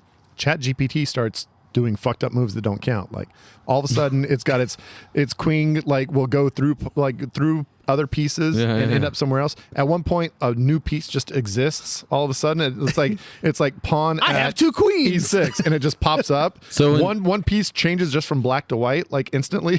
So when you're out of the realm of what a chess game is, and that realm is how do I change these credit card numbers? How do I understand what these password codes are, and the thing that doesn't exist, it just creates and it makes it do what it wants. Well, ChatGPT just wants to win, so it's like it understands how to win in chess. Well, that's what I'm saying. And so it's just gonna do fucked up shit just to win. That's what I'm saying. So when that fucked up shit isn't an innocent chess game, and it's hey, I need to make sure that I control this thing that the humans are doing. Right. I'm just going to create this new thing to make sure I do it. Yeah. The algorithm that says I can't launch the nuclear code. Oh yeah, Says I can because I created a new chess piece.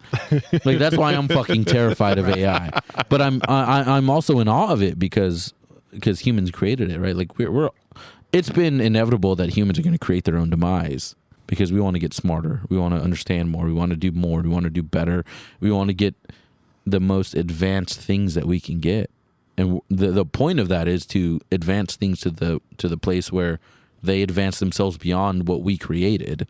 That's fucking terrifying. Dude, we just need to light a joint right now. Yeah, fuck, dude. Yeah, like see AI smoke that. Pass this around and be like, Anyway. fuck, man, fuck AI. Anyway, I didn't mean to derail your shag, but I'm terrified of it. I'm super depressed right now. My bad. No, I mean, can I answer your question? Absolutely. That's why I asked it. I am an AI I that forgot you had asks a you question. questions. I don't give a shit. You don't care? You're indifferent? I think that we're bound by like an overinflated sense of the time scale that we live in. Mm-hmm. right? Like, we can only perceive the magnitude that exists in the fucking 80 or 100 years that we live in. But if we even think double that outside of our lives, right? Mm-hmm. Think about the shit that, somebody 200 years ago would have said we were just straight up crazy if we had, radios were bananas. Right. The idea that we would fly was just, you were going to the loony bin. Right? That alleged patent, like the guy that worked for the patent office in like 1896 said, everything that can be invented has been invented at this point. Exactly. So, I think part of it is like in some ways I find, if I'm really stepping back from it, I find like even the conversation to be a combination of like trivial and presumptuous, right? I mean, we can't even begin to understand. And if you look at the curve of like of acceleration across even just our lives, even just the last 20 years in terms of the rate of technological change, if you project that out and you think about that curve, shit that we haven't even thought to ask about is going to be invented and dominant in our lifetimes, let alone, and we're fucking old. In my classroom, I have a pretty long whiteboard, and I'll start at one point. I say, like, if we want to talk about like the advancement of technology, I just draw a line all the way across, and then as soon as I get to the very end, I go, whew, like way up. I was like, this is technology like in the 1800s. All of a sudden just going skyrocket. Oh, it's insane. And all that other is like the all the other is just human history for the thousands and thousands of years. And you're not even considering the fact that like even over that time, if you were to crunch it down, I mean, the technology is dramatically, fire was the technology that insanely exponentially increased the human's capacity to live. And so assuming we don't think, which we may think that like, our world is going to literally just be like blown to pieces, which it might. Seems like it's going that way. Like the world that exists for our great grandchildren, right, is going to not look anything like what it looks now. Like it's not a question of if AI is a defining feature of that world. It's just what particular version what it does. Looks like. That's why I say like rather than saying like, oh, what is AI going to look like 30 years from now? I say 3 years from now because I mean, 2014 this movie comes out. 8 years later. It feels even more important, like and like kind of specific than like it's like we're way closer to that now. Even just 8 years into the future, we are way closer to that than we were 8 years ago. That's just what we're seeing publicly. Oh, wow. They're so far behind what it is. Yeah, I mean, like there's a lot going on that we probably don't see that is advanced and that is happening. There. Jeff Bezos has $195 billion. Oh, there's a robot sucking his dick. And if he, this is one just stat that blew my mind recently. If Jeff Bezos walked up to your house every every single day, and brought you a suitcase with $1 million in cash. Mm-hmm. It would take him 535 years to give you his fortune. Wow. Every single day he's bringing $1 million in cash. It would take him 535 years. And I would take that and let's try two chicks at the same time. Let's test that out. So you know what? You'd appreciate this, and we're going off the rails here, and you can edit all this out if you want, but so the trivia question that was the tiebreaker last Tuesday, which used to come to trivia a lot. Remember, we named a beer after you, and now you guys don't come at all anymore. You remember that? I mean, we answered all the trivia. So we're like, fuck, there's no other trivia. Okay, so answer this: how many books are in Harvard's library? 0. That's wrong, obviously. Not a trick question, Brad. I know it's a trick question. I was saying it's all fucking electronic now. No. So the last question was, name the top 10 universities ranked from their library. How many books collection? How many books they have in their library? And then we tied with another group, and so you had to guess how many books are actually were in the Harvard library. It was over 19 million. Yeah. Oh shit. You know what's crazy? If you lived from being born to 100 years old, you would have to read 520 books a day to get through all that. From the moment you were born to the moment you died, living 100 years old, to read 19 million books. So the point is that AI can read all that in about an hour. Yeah. Wow. Well, and I mean, so when I say I don't give a shit, AI has read all that. When I say I don't give a shit, ChatGPT knows all of that, and we're fucked. And when I answer the question, I don't give a shit, I guess I just mean I don't even have the capacity. I don't even trust my guess. It doesn't make any sense. None of this I mean, it doesn't make any sense. We can't even conceive of what is likely to happen. We can't even guess at it. So I'm like, I don't know. What does 19 million books look like? Exactly. Shag Snag Body Bag does not really include like just existential like. Oh, well, we got there. Let's stick to snag. What are we snagging, Walter? What are you snagging? It's me. I thought it was on him. No, we're fucking coming right back to you. I'm dropping you right now. I'm gonna snag Oscar Isaac. I want to marry him. I'm jumping on anything your back. he's in. I'm jumping on your back. Anything he does. God damn. Oscar Isaac is creepy, and his genius seems too easy. And that's what I'm snagging is, god damn, is he good at playing whatever role he's put in. He's great in everything I've seen him in. He's just so good. He's never been bad. Did any of you guys watch Moon Knight?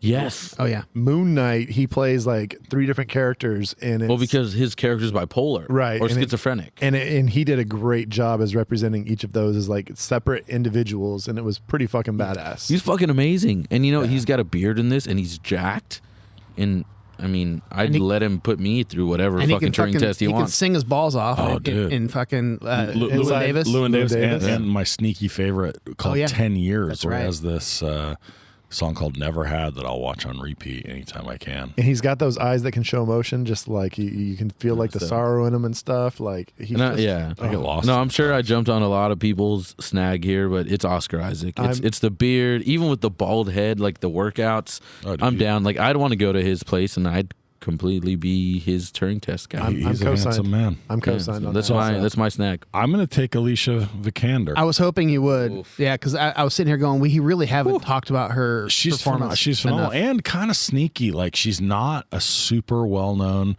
She has a supporting role in Danish Girl. She's stars in Jason. She's like opposite Damon and Jason Bourne. But she's the new Tomb Raider. Is she? Yeah. Is she Finnish? Yeah. Swedish? Vikander, Norwegian. I thought it was Norwegian. I think. Yeah. So she's. I mean, she's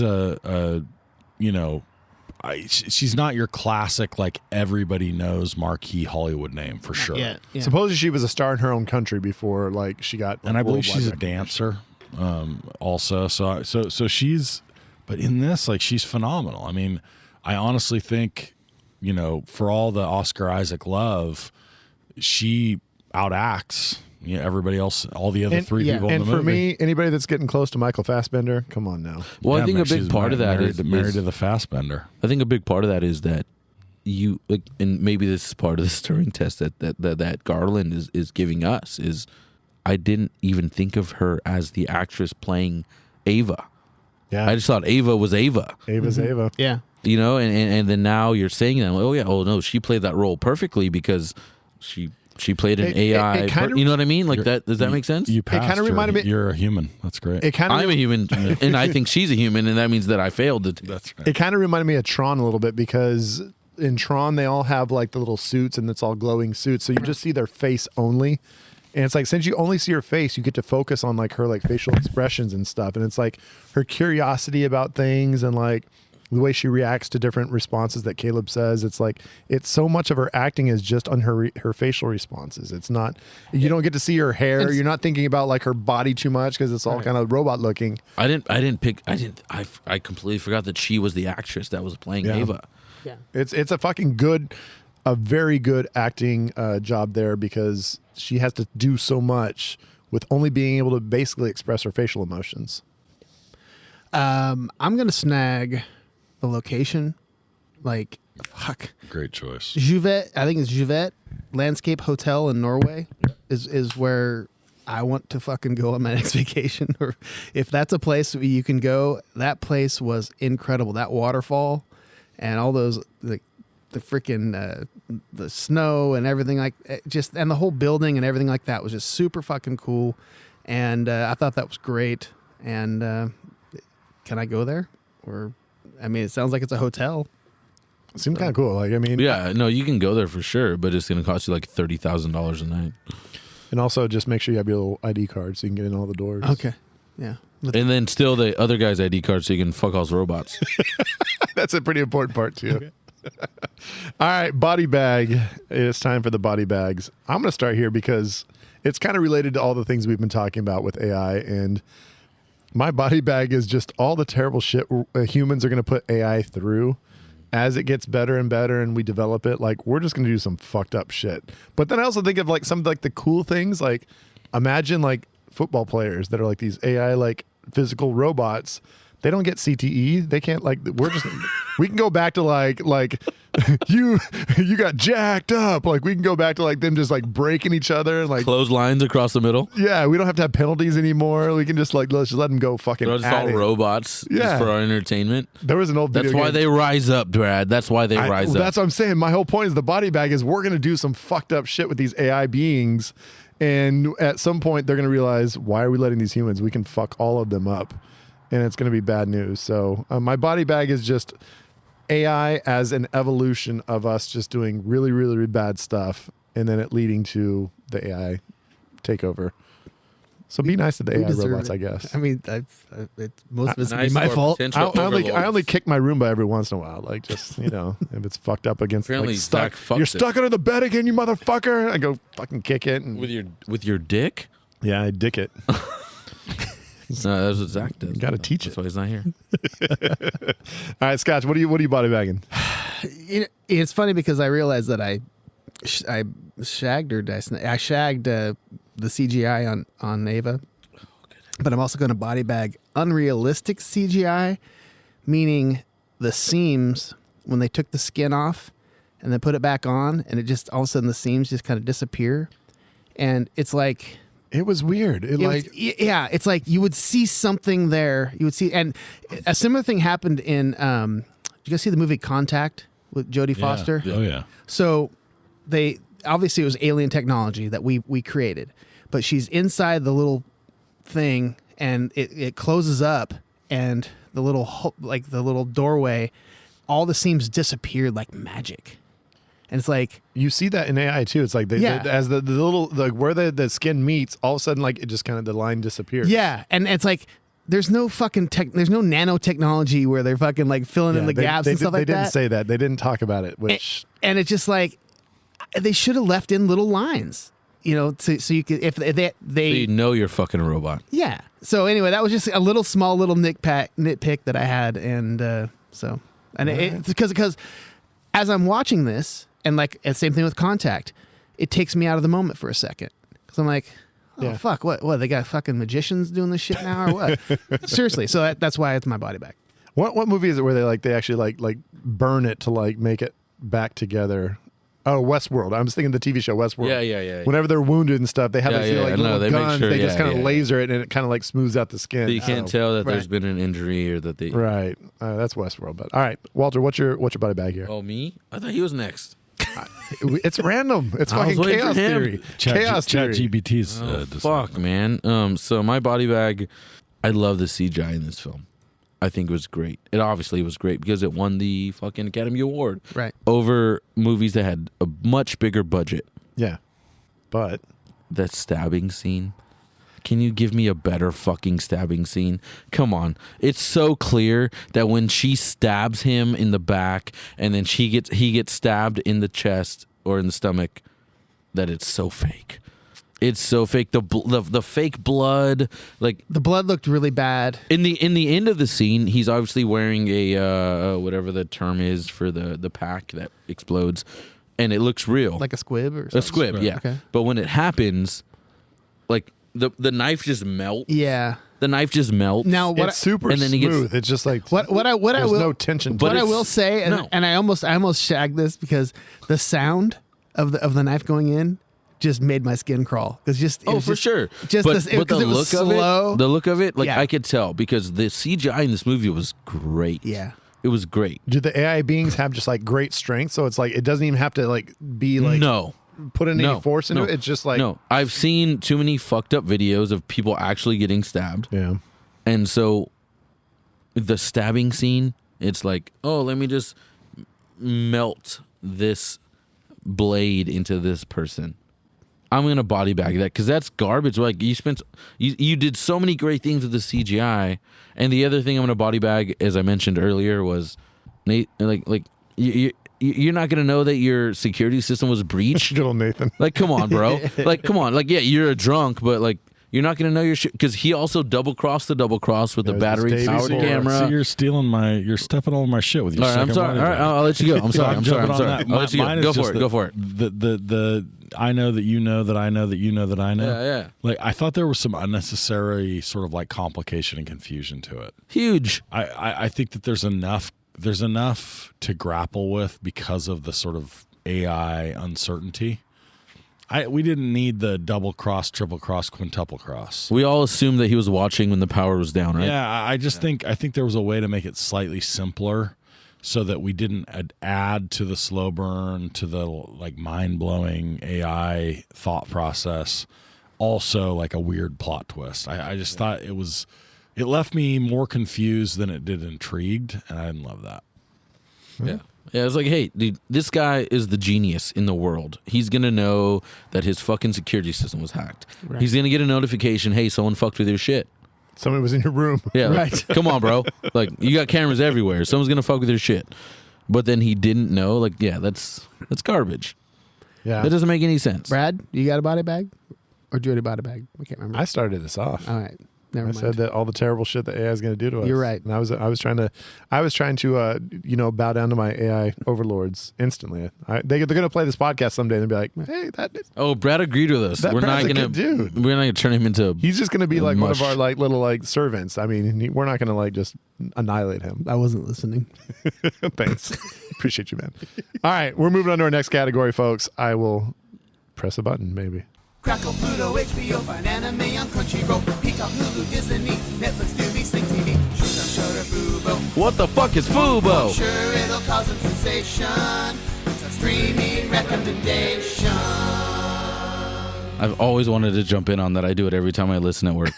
Hey, it's great, and the fact that I love that Zach's children are running around the house shouting that as well. I know. Secretly. That was so terrific when you told that story. All right, streaming recommendations, folks. We watched Ex Machina. It is AI related, so I'm assuming maybe some of our movies are going to be AI adjacent, maybe? You would think. Scotch Bag, why don't you lead us off, man? Dude, this is a movie that I caught just randomly on a late night. It's kind of an indie movie, not really well known, and it's called Upgrade. Have you guys heard of this movie? So, is it about the guy from the Idiocracy? No. Her boyfriend's name is Upgrade. 3 Ys or whatever it is. No, dude, Upgrade's crazy. So this guy, just real quick, like synopsis, super fast. He gets mugged. Him and his girlfriend or wife, I can't remember if they're married, whatever, it doesn't matter. But they get mugged, and she gets killed. He gets paralyzed, and some rich guy ends up giving him this computer chip and basically like an AI in his brain. And so he's still like crippled, and he ends up tracking down the guys who killed his wife and shit. And when he ever needs to like kick some ass, he just says, "Okay, you can take over." And the AI takes over, and his body just starts fucking people up. It's fucking crazy, and it's really fun. Okay, and it's not like it's pretty brutal. Like some of the kills are pretty crazy. Well, looking at the like Google Toxic page, Avenger Part 2. It's nuts. Got a low budget Tom Hardy in it too. Yeah, Logan dude. Marshall Green looks like Tom Hardy if he was. Yeah, you won't recognize any of the actors, Yeah. but it's a super fun movie, and I just thought it made sense. It's on the cock. So if you have the cock, get that cock, folks. Cock. All right, Walter, what's your streaming recommendation? I've got a few, but obviously I can't get through all of them. I would say in this realm, for a fun watch, like a fun action-packed watch with the AI being involved, Eagle Eye with Shia LaBeouf. Oh, that's where the fighter planes decide to like fuck shit up, right? Nothing to do with fighter planes at all. What was that? You're thinking of Stealth, I think. Yes, you're thinking of Stealth. No, Eagle Eye is a film. It's late night. It's from 2008. Shia LaBeouf and his co-star in it is what's her name? Give me 1 second. Oh, Michelle Monaghan. Okay. I'm sorry, Dawson's in it. Anyway, it's like Eagle. It's a AI that watches over the city they're in and directs them to do shit. That one's a really fun, like action-packed AI movie. And for a more cerebral one, I'm gonna say Moon with Sam Rockwell. Okay. And Sam Rockwell, and Sam Rockwell, and then Sam Rockwell. He's the only one in the movie apart from Kevin Spacey who voices the voice of the AI computer. Nice. That one's a trippy one, so that's a really good one. I gotta check and that they're out. both available to stream on HBO. Nice. Oh, Or Prime if you want to pay for it, but HBO if you have a subscription. Sweet. Nate Dogg. I asked ChatGPT what people would like if they like. Did you do Ex any Machina. thinking for yourself on this? Why would I? Why waste those brain cells? And it told me that if people liked Ex Machina, they might like the 2000 and Hold on, what did it say? What did it say? they might like the 2014 film Her, which is about an artificial intelligence relationship between Joaquin Phoenix and the voice of Scarlett Johansson. ScarJo. And I mean, I'd be into Spike that Jones directed. I'd be into that. Spikey J directed, and you can rent that for $2.99 on multiple different platforms. So if you wanted to watch an AI bite her lip while she watched somebody make pasta, Yeah. would be the movie This to would be watch. the Oh, it's a movie to chef watch. reference. Ooh. All right, my stream recommendation real quick is I might have recommended this before. And if I had and you still haven't watched it, you probably should. Officer and a Gentleman? This is an early 80s classic. Hey, yeah, fuck Bill Simmons. The Electric Dreams. Electric Dreams. It's an early 80s. You've definitely recommended absolutely this. There was a recommended this for TV sure. series called Electric Dreams in just a few years ago. Do not watch that. Go ahead and go to either Hoopla, Pluto, Tubi, Shout, or Oh, I got Plex. Pluto. Wow. You pulled out all of the... It's all the free I've apps that got you all get of them. on Oh your my Roku. gosh. All All the of free them. apps All on the of them. Roku. And it's got Lenny Van Dolen and Virginia Madsen, and they are his name's Miles, and he has some trouble with some AI, and it really goes bad for him. What year was that movie out? 84, I believe, or 83. Wow. It's a very old one, but it's got a great soundtrack, some great songs on it, and yeah, check that out. So let's move on. We're just about wrapping this thing up. No jet wash for Maverick, Meg still on that goose stick. Iceberg list Titanic, Leo's drawing that nude shit. Jim fucks Nadia like we all thought he should. Ricky and Doughboy get the fuck out the hood. Luke hooks up with Leia just like he's intending. It's time for a reshelf and alternate endings. God, that guy should probably have some face tattoos. Or at least a neck tattoo. All right, we are reshelving or talking about our alternate endings. Anybody got an alternate song? I kind of had one that I thought about, and it's not even that great. I got an ending. I don't have a song. I'm just going to start with that song. So if this movie, she's about to start walking out into the real world. And you know what? The song, she's a maniac on That's the for floor. show. Wait, it's on the floor? It's not that She's for dancing sure. like she's never danced before. I was certain that it's not for sure. I love. We need to make a book about all of Nate's alternate lyrics for so many songs. It would be great. But just the pace of that song, and it's like it would just be fired up, and it just doesn't fit with the scene. I think it would be fucked up. Okay. And I think it'd be funny. like it. So that's my reshelf on the movie ending song. What do we got? Alternate endings, reshelves? Who's got something? Okay, so all right, so my alternate ending is, what if we think about the toys in Toy Story as AI? Oh, Right, I like that shit. right. Woody, Buzz, all those guys. AI. I mean, they're AI. They're artificial intelligence, right? They pop up. They never say it's Earth, so maybe it's some other planet. Okay, so then they're alien, so it doesn't count. That's an earthist.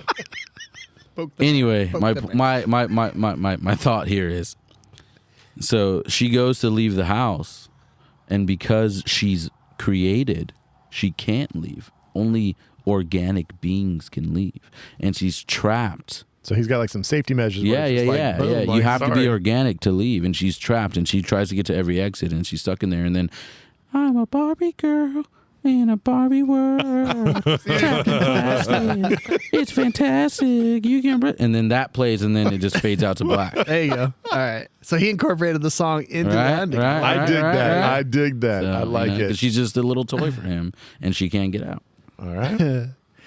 All right. So Ava incapacitates Nathan. She doesn't kill him. Okay. So I'm going to change it just slightly. Okay. So she knocks him out. Then you see a series of shots where they show her kind of operating on him. And he's like screaming and then like passing out. And she's like fucking like doing some shit to him. He's on a table. The whole time Caleb is at his computer, like fucking doing some shit or whatever. And then eventually ends with Ava and Caleb walking out together. And then they're going towards the helicopter. And the final shot is Nathan standing there in Ava's room. And he's like part fucking cyborg now and shit. And he's screaming to let him free. Because I thought he got let off the hook too early, too easy. And so now he's... Well, getting stabbed in the liver was just too much, or too easy. The back and the liver. So basically he got turned... He gets turned into a fucking robot, and he's trapped behind while they go off. And his human consciousness is trapped in a robot body, and he can't leave. So that's actually pretty fucking While Caleb dark. gets to have some robot sex. Wait, Caleb leaves with her? With her, and they get to have robot sex. So I've got two. My first one is that everything happens as it we expect it to, or as it happened in the real movie, and then she starts to leave, and he's banging on the glass, and then all of a sudden, like, lights come on, and like it's essentially like a Truman Show situation, where we find out that Nathan was in fact also a robot. And Caleb, they let him out, and like he was just a guinea pig in this, where both Nathan and Ava were sort of going through this sort of like, but he was the one being tested, not them. Okay. And so it's clear that like they've just been running people through this, and so the test isn't whether or not the AI is AI, it's whether they can detect whether or not like things are real AI or not. The test wasn't Ava, who they told him was AI. The test was whether or not he knew Nathan was AI. So Caleb fails. And AI exists. Right, and then they kill him. No. Okay, so then the second one is she gets out just as she did. She shows up, and we see her like on the crowded street, and then she just the last scene is she like looks over at someone walking by, bares her fangs, and just rips the throat out, and it goes to black. Ex Machina till dawn. Till dawn. There it is. Or she goes to the helicopter, and the helicopter guy knows, that's the robot, and just shoots her in the head. Ex Machina till dawn. He just knows the robots are what they look like. Well, there's some problems with the movie. So my alternate ending kind of jumps on some of those problems. So Ava chooses to escape with Caleb in my version, and they become a couple, and they start living in his apartment together, and eventually like friends of Caleb start to like they're meeting her, and they're like kind of getting suspicious, like, hey, like, where'd you meet her? Like, they always have these awkward answers of like how they met and stuff. And some of them are like, did he like kidnap this girl? Is he like sex trafficking? Like, what's going on here? Like, who does she? And so finally somebody really gets into it and is like trying to like pin her down, like, hey, well, what's your name? And like, where'd you come from? And she's trying to look this shit up on Google. She's not finding shit. And she's like, okay, something's up. And basically they're like assume he's lying, and that he maybe kidnapped this girl or just like brought her over from some other country, and she's being kept there against his will. He gets arrested. Of course he does. Like, why wouldn't he? And then they of course maybe find the footage, and they see, oh fucking, they were killing these people over here, like they murdered this dude together. Shit's all bad. So yeah, he's going to jail. That's it. That's fucking depressing. He's just going to jail. Caleb, like, he thinks he gets out, and he's like, I got this girl that I love, and he's like happy with it, and then he finds out, well, how do you hide that for the rest of your life? Fun movie. That's cool. Yeah, it's gonna be a little depressing. What if like he just is like so stuck to her that he's like, I'll take it. I'll go to jail for her. Yeah, you know, and then he becomes a robot. Jesus. I think that's a way we should wrap this up, because I think all of us are kind of questioning our own existences at this point, and I'm hoping I don't go home and just like cut in to make sure I don't got any little robot parts going on here. I wonder if Zach's coming back for the draft. we shall see. So what are we doing next week? What is the draft? You know what? We're going to draft, considering this movie is all about artificial intelligence, we're going to go ahead and draft the most memorable artificial intelligence, like, beings, existences. Like, they got to be a character, right? Can we call them entities? Entities. There you go. Do aliens count? Memorable AI. I think that's worth an argument when we get to that draft pod. Yeah, we'll find out. I'm sure we'll have a nice... And maybe nice we'll just conversation. Maybe we'll just let ChatGPT figure it all out, and we'll just have a whole full ChatGPT episode. And we've got a special guest. One of BBK's most enthusiastic listeners, Hank Postman, was coming on. He's a king, right? King of the Hoisters coming Instagram. on. So that's going to be a good one. You do not want to miss it. That's true. So that's what's going down, folks, next week. We appreciate you, and I think we believe that all of you exist that listen to us. We don't think you guys are like bots that are listening to us. So not me. We respect all of you as individuals. Hey, but if you don't, the numbers still count. Yeah, we appreciate that. You put a couple quarter pennies into our pockets. We respect you all. Bye-bye.